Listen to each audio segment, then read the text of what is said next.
അപ്പം വന്താരക്കാരയുടെ ട്രീറ്റ്മെൻറ്റ് നമുക്ക് കേട്ടിട്ട് ഇവിടെ അഡോപ്റ്റ് ചെയ്യാൻ നമുക്ക് ബുദ്ധിമുട്ട് വന്നു. കാരണം ഇവിടെ ആ ഒരു ട്രീറ്റ്മെൻറ്റ് മെത്തേഡ് ഇല്ല.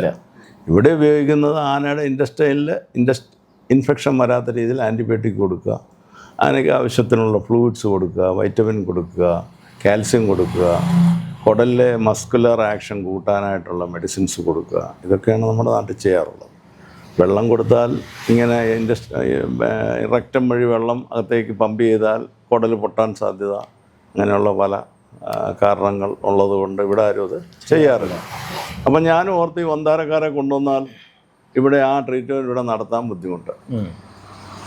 അതുകൊണ്ട് ഞാൻ അതിലേക്ക് കൂടുതലായിട്ട് മുന്നോട്ട് ഇറങ്ങാൻ മടിച്ചു. കാരണം അവരുടെ രീതിയായിട്ട് വന്നാൽ ഇവിടെയുള്ള ഡോക്ടർമാർ അംഗീകരിക്കുകയില്ല. അങ്ങനെ വരുമ്പോഴത്തേക്ക് അവർക്ക് അവിടെ ഒരു അക്സെപ്റ്റ് ചെയ്യാത്ത ഒരു വിഷയം വരും. എന്നാൽ എങ്ങനെയെങ്കിലും എരണ്ടം പോകട്ടെ, ഈ ട്രീറ്റ്മെൻ്റ് ആണെങ്കിലും മതി, പോകട്ടെ എന്നുള്ള രീതിയിൽ ട്രീറ്റ്മെൻറ്റ്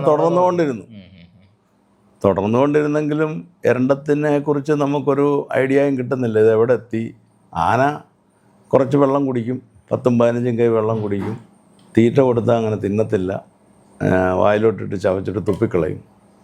ഇങ്ങനത്തെ ഒക്കെ അവസ്ഥയായിരുന്നു ആദ്യം കണ്ടത്. അപ്പം നമുക്ക് നമ്മുടെ ഒരു മുതൽ സഹിക്കാൻ പറ്റാത്തൊരവസ്ഥ. അപ്പം നമുക്ക് ഇപ്പോഴത്തെ ഒരു മോഡേൺ ട്രെൻഡ് അനുസരിച്ച് എപ്പോഴും ബെറ്റർ ട്രീറ്റ്മെൻറ്റിനുള്ള പോസിബിലിറ്റി ഉള്ളപ്പം നമ്മൾ ബെറ്റർ ട്രീറ്റ്മെൻറ്റ് കൊടുക്കുന്നതാണ് ബുദ്ധി. കാരണം ഈ വന്താരയൊക്കെ സ്റ്റാർട്ട് ചെയ്തിട്ട് അധികം വർഷങ്ങളായിട്ടില്ല. അതിനു മുമ്പും കേരളത്തിൽ എരണ്ടക്കെട്ടിന് ട്രീറ്റ്മെൻറ്റ് ഉണ്ടായിരുന്നു. പക്ഷേ കുറേ ആനകൾ ചരിഞ്ഞു പോയിട്ടുണ്ട്. കുറേ ആനകൾ രക്ഷപ്പെട്ടിട്ടുണ്ട്. 50 ദിവസവും 55 ദിവസവും എരണ്ടക്കെട്ടായിട്ട് നിന്ന ആനകളൊക്കെ രക്ഷപ്പെട്ട കേസുമുണ്ട്. അപ്പോൾ എന്താണേലും എരണ്ടക്കെട്ടെന്ന് പറഞ്ഞ ഒരു അസുഖം വന്നാൽ നമുക്ക് 50-50 ചാൻസേ ഉള്ളൂ. ഒന്നെങ്കിൽ ആന രക്ഷപ്പെടും, അല്ലെങ്കിൽ ആന ചരിഞ്ഞു പോകും. ഇതാണ് പോസിബിലിറ്റി.